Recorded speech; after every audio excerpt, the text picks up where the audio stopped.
All right, guys, what's going on? It's Sunday, 11 a.m., my favorite numbers. August 16th. I got Faisal on the call here with me. We got a lot to discuss about the stock market, Faisal. Welcome and let me know what you were looking at this weekend. Oh, this weekend? Well, I was just going back and figuring out just exactly how much weakness there is in the market, where the strengths are. The market has been in a really volatile time period where you have certain sectors, whether it's materials like gold and silver, rise up extensively, see enormous demand in a short amount of time, or you have, as we saw before, that the high growth stocks, enormous amount of demand for them. They rose up 25% within a week, 2 weeks. And they were already extended to begin with. And while they've recently pulled back, they're showing some signs of life. They haven't broken down entirely, but it's just a really mixed picture out there. But for the most part, I think there isn't anything to push me to sell my longs as of yet. Like, I think the market is, of course, susceptible to a pullback here. But when you have stocks like Apple, Nike, Nvidia making all-time highs as they did last week, it's really tough to bet against the market when the demand for quality is still so high. Because I think the main catalyst that is going to bring the market down, at least have a significant pullback, is going to be profit taking. And if you're not seeing profit taking in the main leaders, it's really, I just think there's not really a whole lot of reason to sell at this time. Now, if high growth companies like Coop and Okta started breaking down below the lower support levels, which they haven't, that would give me some, nervousness. But for the most part, this market continues to go up in cycles. I think this week is going to be a big week for the value sectors. I know I've been saying that for last week, and the week before was good. Actually, last week was fine, but I really want to see that 5% week from sectors like energy and financials and industrials, and I think we could get it this week based on how everything is set up.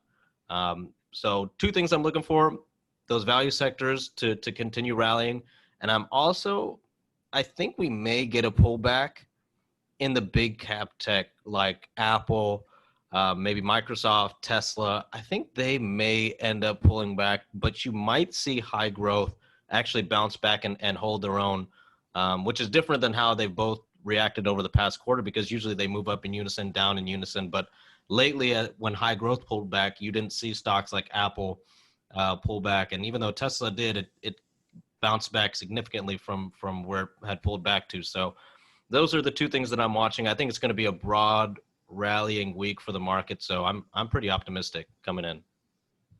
Perfect. Can you give us some markers to watch in terms of if Apple does pull back? How much do you think it'll pull back? It's really hard to say. I think you won't know till it happens. I think you have to just wait and see. It'll pull back. There's no technical support that I think we should really pay attention to. I think, yes, you could pay attention to that gap, the lower end of the gap. Yeah, right there. That's Okay. pretty much it. The lower end and the upper end, it's just kind of close that gap or something like that. But I don't even know. I think it may just get to that first level Yeah. because the stock is so strong. So we'll see. I'm not expecting a collapse of this stock, but definitely a minor pullback. Okay. Fair point. So I wanted to discuss something that you and I were talking about earlier. We were looking at my Twitter feed, and obviously, first things first, what stuck out to me was the city panic euphoria chart, where obviously just what seems to me is peak euphoria. No one really thinks stocks can go down. And we have, articles like this from TMZ saying that day trading the stock market is easier than you think. Now, we've been talking about this obviously for several months. Every time we think that the market could have a deeper pullback, maybe 10, 20, 30%, it gets bought up in less than 5 or 10%. So what are your thoughts on, on things happening in the market? And do you think that there's any reason right now that investors or traders should have any worry about the market selling off? Definitely. I think there's always a risk of the market, especially certain sectors of the market selling off much harder than others. Like, for instance, silver and gold had a pretty bad week this week after really doing well the previous 2 or 3 weeks. So you're going to have these pockets where people rush into it. It stays up, it goes up maybe 20% really fast, and then ends up coming back down. You're always going to have that type of euphoric volatility risk to the downside if you're buying something that's very popular that's seeing significant spikes to the upside. So I guess there is susceptibility to a pullback, but once again, it's going to be secular. It's going to be by stock group.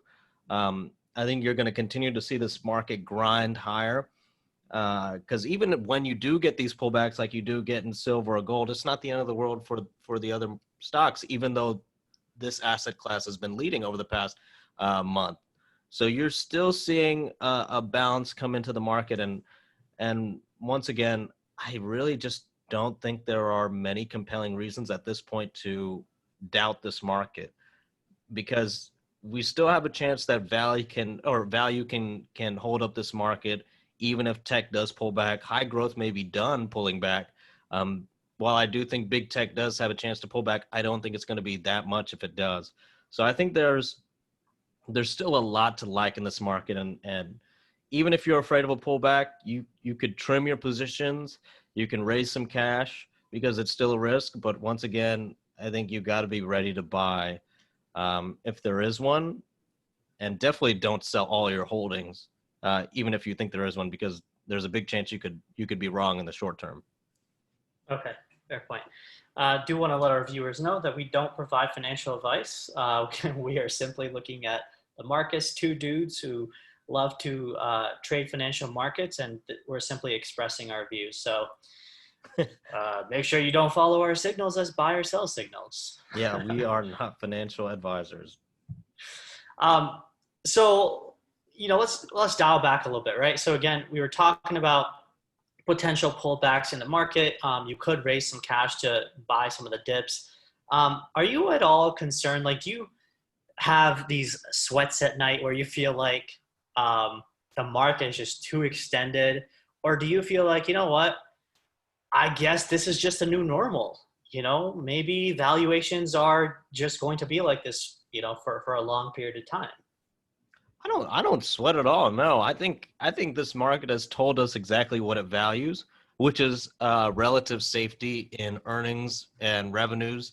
Because when you have so many sectors that are seeing so much chaos in their earnings and revenues, that money that traditionally goes into these sectors is not going into them, and so it's being fueled into tech as a safety trade, as a growth trade, because certain tech trends have been accelerated during this crisis. So no, I personally, I think once the vaccine is produced, that's going to be the event that pops this tech bubble. Because once people get a good vaccine and investors can get comfortable in the idea that, okay, it's only up from here, like for the airlines or the cruises, and now that we have a vaccine and people can start traveling again, we're all good. That's when I think you see money get taken out of tech at a drastic rate and being put into those really beaten down stocks. So long as everything is clear and the Fed doesn't do anything to mess anything up or Congress doesn't do anything bad, that's the way I think it's going to go. So it's really contingent on that. The virus itself prompted this asset valuation extension for rationale, but it's gone a little bit too far, to be honest. So that's how I kind of see it, and I think that these stocks can continue to go up until that vaccine happens. So once again, they are still susceptible to minor pullbacks, but I think the major pullback will come once the vaccine is finally distributed and widely taken. I've seen you mention this idea of market selling off on positive news. Can you actually elaborate on that a little bit? Like, what do you mean that the market could right now be pricing in the uncertainty, and then on positive news it should start selling off? Well, yeah, it happens all the time where the market has priced in positive news, whether it's for a stock that's about to report its earnings. As we saw in Microsoft a couple weeks ago, I had told people that this stock is pretty much priced in the best of the best. Everyone knew that Microsoft was going to be good for their earnings date because they had said last quarter they weren't affected by COVID. They had already run up quite a bit from the last quarter or the last report to this report. So there are certain moments where it is sell on news type of news, and it's more obvious, like with the Microsoft deal. But with the vaccine and things like that, I think it's a little bit more ominous because people expect that once a vaccine hits, this market is going to spike up. I think I've talked to a lot of people, and the majority of people, normal people, feel that way, that once the vaccine comes in, the pain will stop. And I don't think they realize that there is a disconnect between they realize that there's a disconnect between the real economy and the stock market, but yet they don't realize that I think it's kind of an inverse. As things are bad now and the market's higher, getting people fueled in, I think it's only building for that pinnacle moment where it's like a complete redistribution event, which I think is the vaccine being widely taken and distributed. So selling on the news type of events, once again, are tough. A lot of times they're kind of challenged in the earnings reports and stuff. They're not really like, me making a call about the vaccine thing it's not really based on anything besides a gut feeling. But sell on the news can be sometimes determined, especially, like I said, on an earnings report. If a stock has already really ran up before the earnings report, that's pre-pricing it in. And then once the event happens, that's the moment people sell. They usually actually buy it up in the pre-market, like in the first minute that it reports, and then that's when they just immediately start selling. And so those are situations where it's sell on the news type of event, but once again, it's largely unpredictable. I don't think it's easy to predict in most cases, unless you're talking about earnings, and even earnings can be surprising. Okay, got it. I think I like the way you look at it because obviously, in markets that are euphoric, at some point, someone's got to take some profit. And how do you take profit? Well, you sell into the hype and euphoria of others. Let them sort of take your asset off your hands and let them hold on to these bags. I think I don't know who it was, like Warren Buffett or someone who said that markets are effectively a mechanism of people buying stock from the corporations or from the big banks or institutions at a higher price. And typically when the stocks crash, the markets or the banks or the institutions will buy them back from you. It's like they allow you to hold on to their stock for a little while, making you feel great. But then when it comes to real panic and fear, they'll rebuy that stock back from you for 50, 60, 70% discounts. Yeah, that's usually how it's supposed to work. I don't think it's worked that well in this market. The average Definitely retailer not. has been beating the hell out of those banks. Yeah, it's crazy, man. I feel like for once in our lifetimes, we've turned the tables on the banks. And I guess in some ways I do want to root for the average, Dave Portnoy's of the world. But I also feel like it's very hard knowing how human emotion and human greed works, that a lot of these people will be able to hold on to their profits. They'll be right for a good amount of time, they'll see their money multiply. But I think like all people, the tendency is to keep holding on, and you think that you're going to become a, millionaire or whatever. And then eventually the stock keeps sliding and sliding, and you're kind of back to break even, or in fact, you've actually given up more money to the market. Yeah, we've seen so many cases like that, whether it's like Nikola, Genius Brands, where these stocks just go up and people feel right for a very short amount of time, and then it just collapses, Yeah. And who knows, Yeah, maybe exactly. they could be right in the long run, but like it's still a very inflated asset. Like I would expect the stock to definitely come down and consolidate before it goes back up. I thought it was really interesting. I was looking at Nikola stock, and since like 2018 till 2020 February, it was trading sideways in like less than the $10 range for 256 days. And then from there, it just had an epic takeoff from that, $10 range or so, all the way to a high of $93. That's a 800% gain. So it's like, Yeah, it's possible that some people got in down here, but a lot of people probably got in right here, or a lot of people definitely got in way the hell up here. Is that's just how market euphoria or market greed works. You don't it the idea of buying this stock or the hype of it doesn't hit your ears till it's pretty much too late, or rather, you're buying effectively at the top.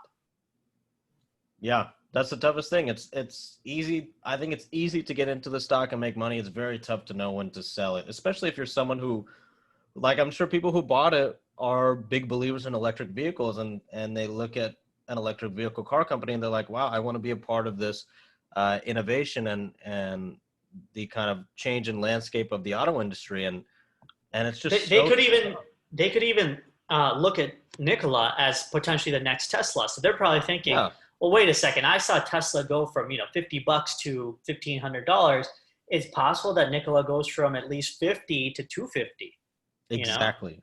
Yeah, there's no concept of valuation or understanding what you are paying for, because especially in this day and age when growth companies are valued for their earnings 3 to 4 years down the line. I mean, if Nikola is not perfect, let's just say it's not even profitable by 2 years or something like that, maybe 3 years. I mean, you may see the stock come down below 10 again. I mean, it could Uh, definitely go through a massive consolidation cycle as the weaker hands get shaken out. so in a time where valuations are either completely skewed or mispriced, what are you doing nowadays to understand, the value of a company, or looking at long-term holds? Or I guess, are you typically just looking to trade in and out of these companies in several days or several weeks? Or do you have some that you feel like are undervalued and you don't mind holding them for 1, 2, 3 years out? Yeah, that's a great question. So I I in this market I like to take it day by day, week by week, because I think there's so many redistribution factors that are affecting this market. Everything is kind of wonky. I tend to not worry so much about um, a stock's historical fundamental ratios, whether it's historically high PE ratio or something like that, more so than if it's actually growing this year, top and bottom line, because it's all a relative investing game in this day and age. As I said before, there are some sectors that are seeing huge declines that are implicating that the economy is in a recession, and then there are some sectors like in the tech sector where you would think that, oh my God, we're in a complete boom. And so once again, it's just purely relative investing. I will say that when it comes to high growth companies, I like to pick up, and I'm only willing to pick up the ones that have been beaten down the most. So I'm a big believer in EverQuote. EverQuote's it is my biggest position, EVER, and that I think is a pretty good disruptive play in the insurance space. And it got hit on its earnings. It got killed maybe 20% on its earnings, came down to a good support level, and I've been building a position. Last week I stopped adding to it because it just wasn't doing well enough, but hopefully it gets back on track. I'm willing to wait out, um, maybe 3 months for this stock potentially if it continues to trade sideways. If it continues to break down, though, I'll probably have to cut it and look to re-enter. But if it starts to trade sideways, yeah, I don't think I'd get tired of it. That money is that I've put into that stock is for the next 1 to 2 years because of where I believe it could be in 1 to 2 years. Same thing with AYX, the data AI company. I think big data is only going to expand, especially with 5G. I think that increases the capacity of data and the stream of data in ways that we don't even imagine yet. And I think having being in the data AI business is definitely great for the next definitely within the next year, because as 5G rolls out, I think that's really going to be a game changer for big data. So I'm looking to play this stock that got beaten down. It's down, what is it, 80, $90 from its high. Yeah. That's a name that I'm looking to hold on to for the next year, 2 years, and see how things play out. But I'm only buying things that I feel like are on a major discount. So, I mean, the stocks that I bought were down 20, 30% from their highs, 40% from their highs, but they're still relatively high in terms of their historical valuations. But I'm willing to take a chance. Have you noticed a pattern over the last several weeks that some of these stocks, and I can give you three examples right now off the bat is AYX, Intel, and then EverQuote that you just showed me. And I think there's like two more that pretty much just drop off like 10, 20%, in 24 hours. Have you noticed that this kind of like volatility in stocks lately where overnight the stocks just kind of drop off 10, 20%? Yeah, it's usually in the high growth companies that have pre-priced in a lot of these gains. So they not only are they priced to very high expectations, but the risks are high, the expectations are high, because if you're not a company that is growing in this environment, why are we going to pay this extreme premium for you? That's what we buy tech stocks for. So if you are not meeting expectations, and I think AYX missed on the top and or I think they missed on the guidance, Q3 guidance or something like that. If you're missing even on one of those factors that investors are looking for, you will get killed. It's not like a bank stock where if they missed, you're not going to see that type of volatility with those types of stocks. They're not going to be down 50, 60%. It's only with the really extended stocks, both in valuation and from a technical perspective, that are going to see these types of moves. Yeah, those are good points to watch out for. Let's pay some bills real quick. All right, guys. So if you guys enjoy our content, make sure you hit the thumbs up on the video that you're watching. Alternatively, you can go to our website, www.thealphatrades.com. You can hit the products page, sign up for our membership. With the Advantage membership, you can see daily videos on market updates. Faisal specifically, in the equity side, he provides morning and post-market updates. And obviously, he will let you know exactly what he's trading on a day-to-day basis. He writes them down in terms of the stocks that he's longing, shorting, selling, buying, etc. in the stock alert section. You can see his track record is pretty solid. So if y'all want to join our community, make sure you go to our website, thealphatrades.com, sign up for the Advantage membership, and you will have access to all the locked channels that Faisal is very active in. Additionally, we have channels in the options side as well. We've taken several options trades that have done spectacularly well. So if you are interested in trading options, or if you're trading Bitcoin or crypto, you can also join a community for that. All for the price of $97 per month. You get access to everything. Okay. All right. So back to the analysis, Faisal. What else are you looking for the week ahead? I mean, come Monday, what are you going to start, digging into? Well, I think for my portfolio, I'm pretty much satisfied with how stretched I am in terms of adding a little bit of growth, having still a ton of value. I believe that value is going to have a great week this week. I think high growth is going to have a good week. There is one area of concern that I am a little bit unsure about, and that's the healthcare sector. The healthcare sector was actually one of the worst three sectors of the week, which was surprising to me because I've been saying it over and over and over again that not only does the healthcare sector have a lot of growth industries, but they have really good value industries as well. They're not extended like tech, yet they have similar innovation paths, maybe not as long as tech does, but definitely to the same impact that tech does, whether it's biotech or biomedicine or new instruments relating to COVID. Just there's new innovation sprawling, and I think that creates a lot of opportunity. But biotech, specifically in the healthcare sector, I'm in a position, LABU, it's a 3-time ETF on XBI, which is the biotech ETF. So I was feeling really risky with that position, and so far it hasn't really done me that much. I think I'm down 2-3 points on it. But I'm getting a little bit worried about healthcare, and I don't know why it's not performing well. That's just one of the sectors that coming into this week, I've been very high on it, but from the technical patterns, I think biotech, it was really supposed to show some good stuff Friday, and it did not. It completely came back down after bouncing nicely on Thursday at the lower end of its support.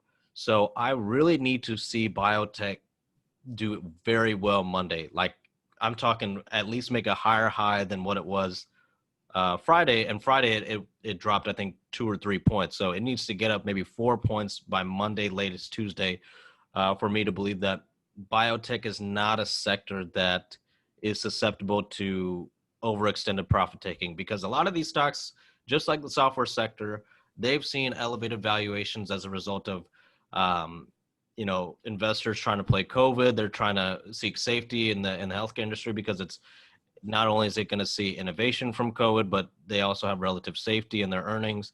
So there's a lot of reasons to like healthcare in general. And I think as long as healthcare was fine and had good sentiment, I thought biotech would continue to see increasingly popular sentiment, just as tech did with software. So that's what I'm really unsure of. And I'm in a big position on that one right now. So coming into the week, I expect tech to do fine, or big tech to probably be a little shaky, high growth to be good, value to be very good, and biotech to hopefully get back on track. But if not, that may be a position I'm looking to cut early on. Additionally, I actually wanted to offer this contrarian view that I had, and I think we talked about this last week as well, about the dollar. Now, so we see that the stock market, especially the S&P 500, Nasdaq, all of them have pretty much hit all-time highs. Well, I guess the S&P 500 is just a couple points shy, but the point is that we've clearly extended to cover previous levels that we had pre-coronavirus in major assets across the board. The best performing asset class within the equity markets, I don't know if you know this, or rather the sector, was gold miners. Yes. The worst performing asset class or sector was financials. So I'm thinking that the way I see the market right now, the way it's extended, maybe tech, potentially consolidating near the top, we could have a local top being created, maybe a short-term distribution. Now that could very well go into a larger, form of sell-off and distribution, where from here, we maybe pull back 10, 20, 25% and then start pushing back up for a bigger cycle. Or from here, maybe this is it. Maybe we start breaking down further and further. I don't really know. But the way I want to connect the dots is, if we start looking at, well, first of all, we can even look at gold, right? Gold recently had a pretty sharp sell-off. Like I think we dropped almost 11, 12% or something. I guess a good 10-ish%, right? And that was basically in 3 days. So that's a pretty decent sell-off. Pair that, with the fact that silver did the same thing, as you can see right here. And then, when we get into the dollar dynamics, the dollar is coming into key areas of support. Okay, this is a long-term trend line, all right here, that we've held since 2011. Wow. So my point is, I often hear, people talking about the crashing dollar, because I trade a lot in the crypto ecosystem, and I trade a lot in Bitcoin.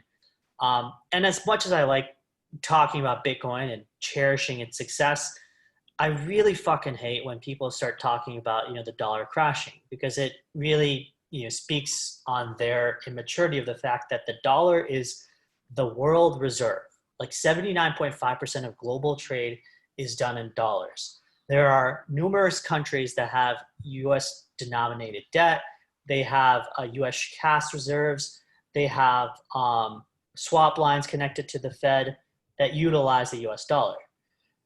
Now, whenever I hear the heightened conversation about the dollar crashing further, the one thing I've realized is that's probably the bottom for the dollar. That this is probably it. And this means that it's possible that the dollar starts bouncing from here. It starts spiking back from here. Now, pair that with the relationship of where we are in the stock market, where the dollar has potentially bottomed, the stock markets have topped, commodities markets have topped. Maybe there's some profit taking that's about to happen. Maybe we might even have, a local top where we have a multi-week, multi-month retracement in the markets. What do you think about that? definitely within the cards. Like I think that's you're exactly right. Could you pull up a chart of the Dow real quick? I want to see. I don't think the Dow is at its high. Yeah, see but it's right at that where it dropped off. Okay, see, so the Dow is also at significant resistance too. I didn't know if it was um, kind of close to that high or if it had already breached that gap. Oh no, I guess it's not that. It still has a little bit of room to go, especially after breaking above that previous top, that May top. Yeah. Oh, very interesting. Okay, so yeah, I think definitely you could see the market top out somewhere close to here, but I still think we have another week of rallying. And once again, be wary of the indexes because they're not going to say the full story of what happens throughout the day. Like I said, this market has been secular. If we do get a pullback in tech, it will obviously drag down a lot more on the averages and the indexes, um, even though you may get rallies in financials or industrials and other parts of the market. You may look at the headline number and not see that it's actually a balanced market, but tech is just selling off enormously and dragging down the indexes with it. So you could get a situation like that, and that's why I say pay attention to the Dow because that's less tech heavy than the S&P and especially the Nasdaq. Can we take a look at the IWM real quick? Yeah, IWM is down. You can Yeah, see but it, or not down. I just meant like compared to the S&P 500 and yeah, Nasdaq. yeah. So I mean, as you can see, that gap, that top end of that, not the top end, the low end of that gap, that is where I think we're going to hit. That is a major resistance level for the Dow. I think the Dow deserves to be a little bit trading less than the other indexes because it's not, once again, it's not heavily tech weighted, but it's also got a lot of the stocks that have a lot of risk associated with COVID-19. So it deserves to be lower. Same thing with IWM. But once again, when they hit that resistance level, I think that's when you can get a little bit nervous about the market. And unless tech, let's just say, for instance, we get a value rally this week and tech pulls back and you get the S&P kind of trading sideways or a little bit down, but you have the Dow and IWM going up to those points. I think at the end of this week, if that happens, I'd probably be taking profit because I think that's a really toppy index unison. And at that point, it's probably best to sell out a little bit, wait a week or two for the market to give direction, and then either get back in or get the shorting. Perfect. Well, I think we covered a lot in today's video. Is there any other topics that you want to talk about? Oh, no, I don't think so. I think I'm good to go. I think we covered a lot. Awesome. Well, again, guys, thank you so much for watching our videos and thank you so much for the support. Make sure you hit the thumbs up, leave us a comment of your thoughts, what you're doing in the market. And again, there's a free Discord link below. If you want, you could just come hang out on the free side. We have free channels right here as well. Sometimes we post unofficial trades, meaning trades that we're taking or we're considering. There's completed trades, and then there's community discussion where there's a good amount of people in there having conversations about what's happening in all markets. Until then, we'll catch up with y'all next week, and have a great rest of your weekend, everybody. Peace.